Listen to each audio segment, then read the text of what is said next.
How does Wi-Fi actually work? Wi-Fi sends tiny waves through the air, kind of like radio but faster. Your router takes internet stuff, like videos or messages, turns it into ones and zeros, and blasts it out using these waves. Your phone catches those waves, reads the ones and zeros, and turns them into cat videos. Magic? Kind of. Your phone doesn't just listen, it talks back, like, play the next video. Open that app. It sends its own waves back to the router. So it's like a super fast conversation, happening billions of times per second. You may be wondering how your phone and the router don't get confused with all the other phones and routers. I'll explain. Simple. Channels. Your Wi-Fi picks a lane, and theirs picks a different one. Newer Wi-Fi is even smarter. It focuses signals straight at your phone, like a laser. Pew pew! Can people steal your Wi-Fi? Not really, because it's locked with a secret code. Only your phone and router know the password, so anyone else just hears scrambled noise. And that's Wi-Fi. Invisible waves that carry memes, videos, and your search history through the air. Now you know. How do credit cards work? Credit cards are weird. You just swipe a piece of plastic and boom, you just bought a $7 iced coffee using money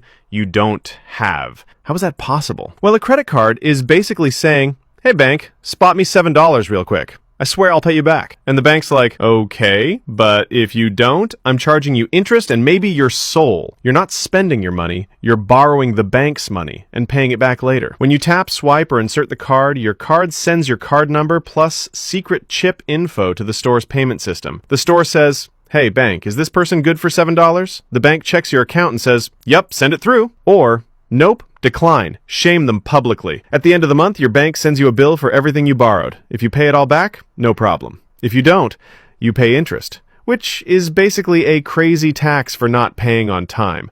The longer you wait, the more you owe. Like a financial snowball that only rolls downhill fast. Some cards give you rewards, like points, cash back, or airline miles. Cool, right? Except if you forget to pay and get charged interest, you just spent $500 in airline points to buy a $6 granola bar. So, yeah, credit cards are like magical rectangles that buy stuff now, make you pay later, and charge you if you mess up. Use it right equals good credit score. Use it wrong equals you owe Visa your kidney. Why are people left-handed? Only about 10% of people are left-handed, but why? Your brain has two halves, left and right. And get this, the left side of your brain controls the right side of your body, and the right side controls the left. In most people, the left brain is the boss, so they end up right-handed. But in lefties, the right brain is a little louder, so the left hand gets the spotlight. That's it. How do planes stay in the air? Okay, so planes are metal sky whales that weigh hundreds of thousands of pounds, and they just float? You're telling me a flying tube full of people, luggage,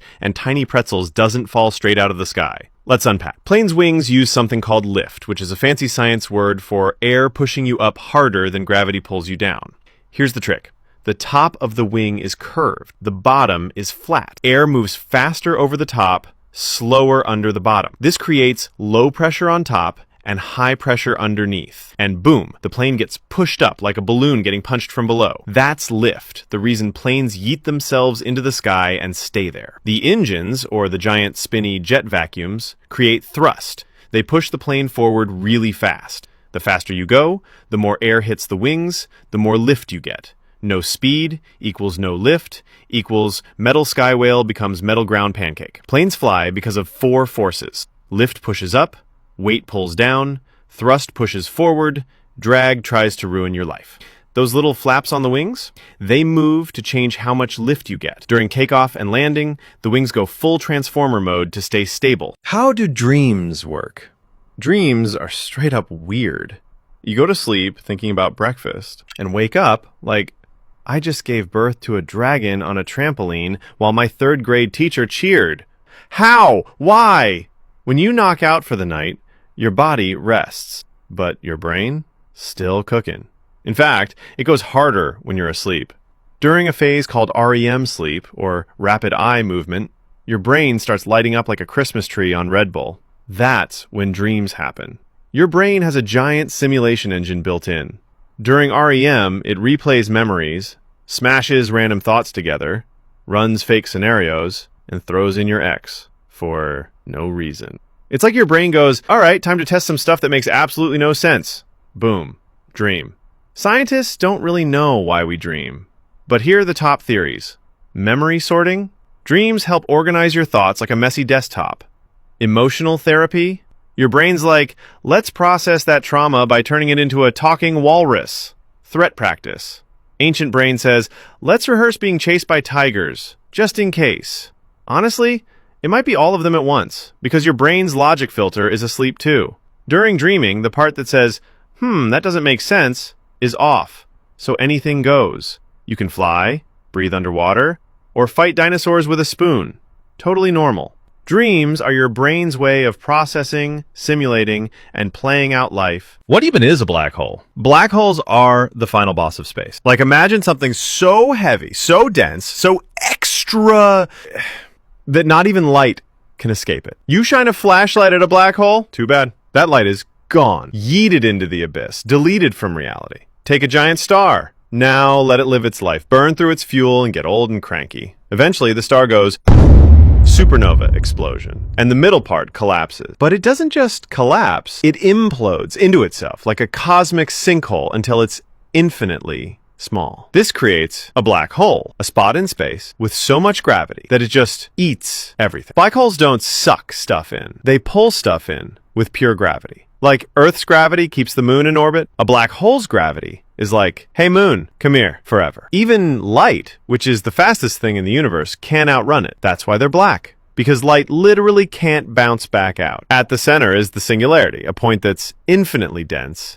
and where physics just gives up. Time, broken. Space, bent, like spaghetti. Your understanding of reality, gone. Surrounding it is the event horizon, the point of no return. Once you cross it, game over. No signal, no comeback, just silence. Black holes are space vacuum cleaners that broke the laws of physics. How do microwaves actually cook food? Microwaves don't heat food like a fire or oven. Instead, they shoot invisible waves called, wait for it, microwaves into your food. These are electromagnetic waves, just like light and X-ray, but chunkier. They specifically target one thing, water. Why? Because water molecules are tiny, weird little dumbbells with a positive side and a negative side, like emotional people. When microwaves hit them, they start vibrating like they just heard a Taylor Swift breakup song, millions of times per second. That movement creates friction, and friction makes heat. Stuff with more water, like soup, heats fast. Stuff with no water, like dry bread, gets weird. Ever microwaved pizza crust? It turns into a tire. That's why. Also, microwaves don't go very deep, only about an inch or two. So that frozen lasagna, yeah, the outside's boiling, but the inside's still an ice cube. You may be wondering, why does the plate spin? Because microwaves bounce around unevenly inside the box. If it didn't spin, half your food would be magma, the other half would still be in hibernation. So that little turntable, it's the real MVP, keeping your food from becoming a crime against God. So yeah,